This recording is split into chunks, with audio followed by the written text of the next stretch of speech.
Good evening, ladies and gentlemen. Welcome to What You May Have Missed. Alright, let's get right to it. Today's topic is Games Workshop. It's changed for the better. So, first off, how have they changed? But very quickly, why have they changed? They changed because their model was unsustainable. As they couldn't continue ignoring their community. So how they have changed is the answer. They joined the global community. Now, how they did this, I think, is interesting. They primarily did it through Facebook. So Facebook, for a lot of people, is a necessity more than a luxury. It is the only way that they can communicate with certain people. Now, a lot of people have criticized the service and so on, and other people would prefer other services such as Twitter and so on, but I think Facebook is really where they're going to mainly be living. However, they have been popping up in other areas. Imgur is one of these. So a friend of mine was solicited by the Games Workshop people to be in the latest Visions magazine. They found his work in the Imgur archives somehow, I'm not sure how, and then they said, could we get some more shots of this? And he happily submitted them. So the thing is that they're becoming more active and they are seeking people out. They're not just waiting for things to come in. They're being much more active, which I find interesting. So the final thing for it really is this. They have listened.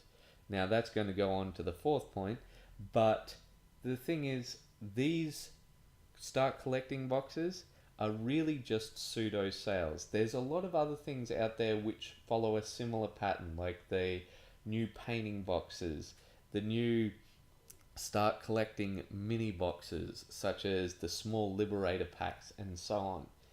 These things are designed to get people into the game, to allow for price points which allow people to get into the game who usually wouldn't be able to. So they are listening to the feedback and they are trying to make it more accessible. Speaking of listening to feedback, that is the main thing that I think that they're doing. They're engaging in a meaningful way. They're not just saying, here we are, ta-da.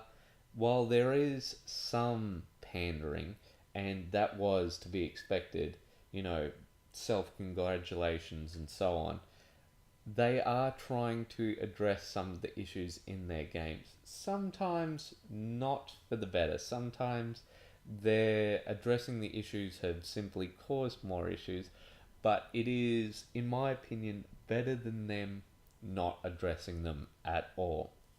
Alright, so for you, you may be asking, why is this important? Well, this is why it's important. The flow-on effect.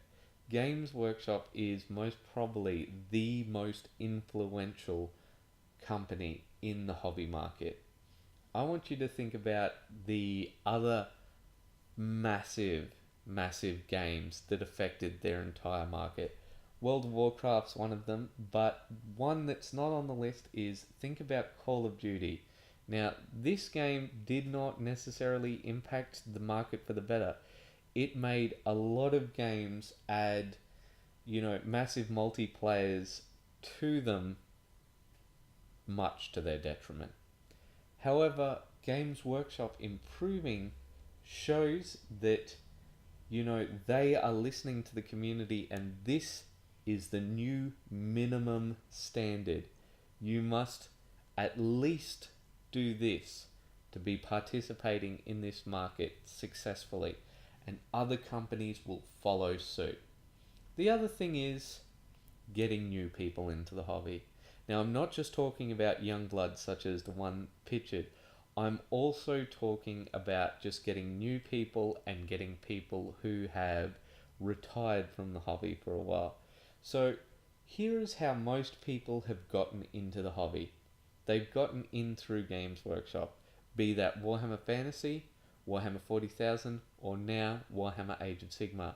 Most of you will have gotten through to the hobby in that way, while some of you may have gotten into it through another company or through a specialist game such as Necromunda, Inquisitor, Mordheim, one of these games. That is how the greater majority of you will have gotten into it. And I want more people to get into this hobby, because if people aren't getting into the hobby, then the hobby is dying, and I don't want to be a part of a dying hobby. And the more people that get into it, the more accepted it becomes. And I would like this game to become more accepted. More importantly, I would like the hobby to become more accepted. So the final point for this is, we now have the ability to change the industry as a whole for the better, because we can now communicate with Games Workshop. So, how do we do this?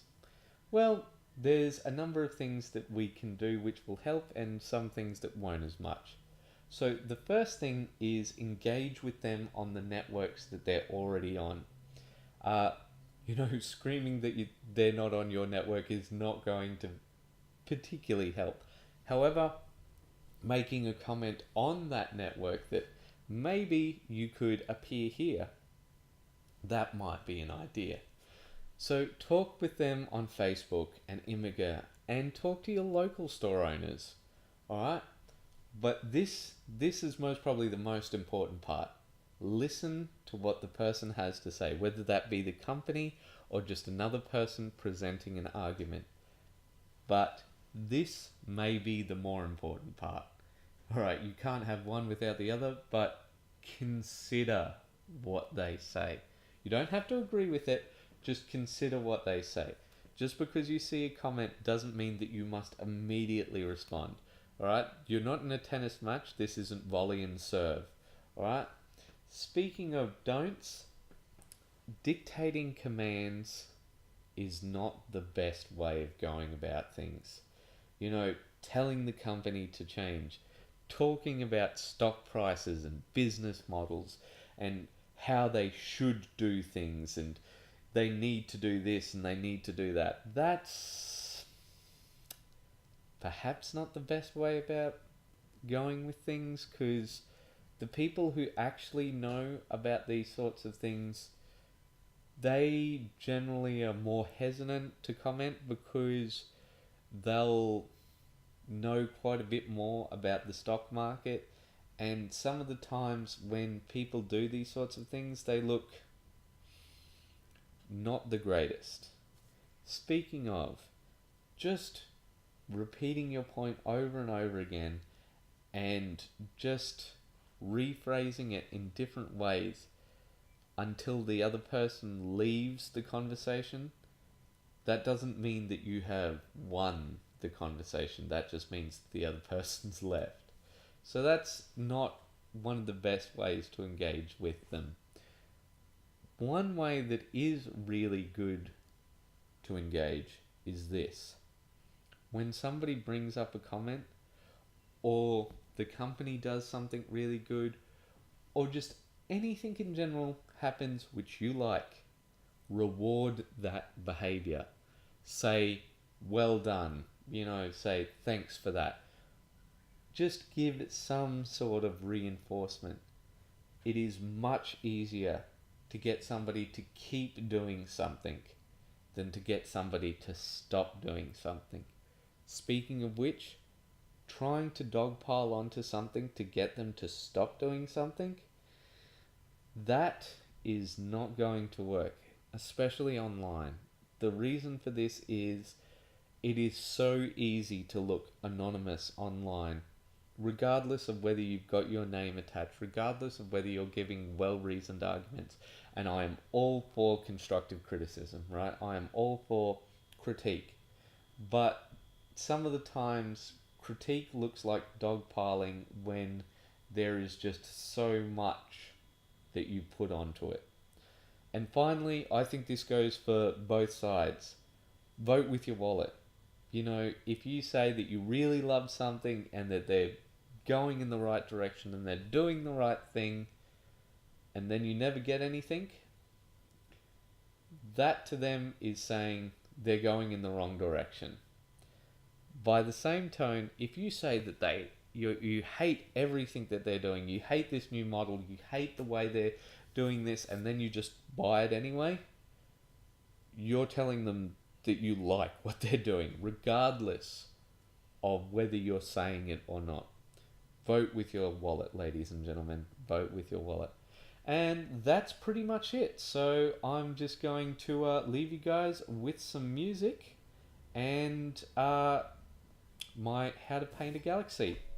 Alright, I'll leave you to it. Thank you very much, and I look forward to seeing you elsewhere. Alright, see ya!